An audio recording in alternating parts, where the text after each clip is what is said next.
అనగనగా ఒక అడవిలో ఒక చిన్న తాబేలు ఉండేది. ఆ తాబేలు నెమ్మదిగా నడిచేది. కానీ విచిత్రం ఏమిటంటే అది ఎప్పుడూ మాట్లాడుతూనే ఉండేది.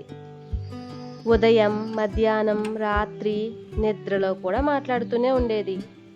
నేను ఈరోజు 13 ఆకులు తిన్నాను. ఒక డాన్స్ చేసే ఉడతను చూశాను. ఇంకా ఇలా ఏదో ఒకటి మాట్లాడుతూనే ఉండేది రోజంతా. తాబేలు మాటలకు పక్షులు చెవులు మూసుకునేవి. జింకలు తాబేలును చూడగానే పారిపోయేవి. చీమలు కూడా దాక్కునేవి.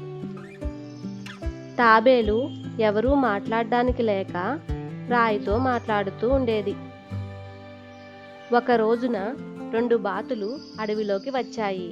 అక్కడ ఉన్న పరిసరాలను చూస్తూ ఆనందంగా నడుచుకుంటూ వెళ్తున్నాయి. ఇంతలో అవి తాబేలును చూసి ఆగాయి.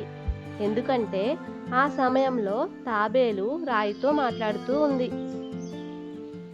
అందులో ఒక బాతు ఆ తాబేలు రాయితో మాట్లాడుతుందేంటి అని ఇంకో బాతును అడిగింది. ఇంకో బాతు నవ్వి తాబేలుకు బహుశా ఒక ట్రిప్ అవసరమేమో అని అనుకున్నాయి. అప్పుడే వాళ్లకు ఒక ఐడియా వచ్చింది. తాబేలు దగ్గరికి ఆ 2 బాతులు వెళ్ళి తమ ఐడియాని చెప్పాయి. తాబేలు కూడా దానికి అంగీకరించింది.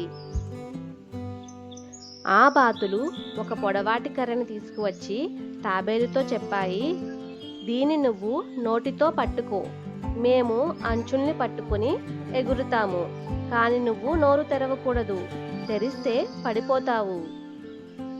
తాబేలు బాతులు చెప్పినట్టు కర్ర మధ్యలో నోటితో పట్టుకుంది. బాతులు 2 కర్ర చివరి అంచులను పట్టుకుని అన్నీ ఆకాశంలోకి ఎగిరాయి.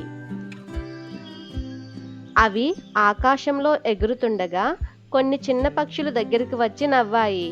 చూడండి చూడండి, ఆకాశంలో తాబేలు అడవి రేడియో వచ్చేశాడు అని ఆట పట్టించాయి. అసలు అస్తమాను మాట్లాడే తాబేలు. దానికి కోపం వచ్చి వాటికి సమాధానం చెప్పాలని నోరు తెరిచింది.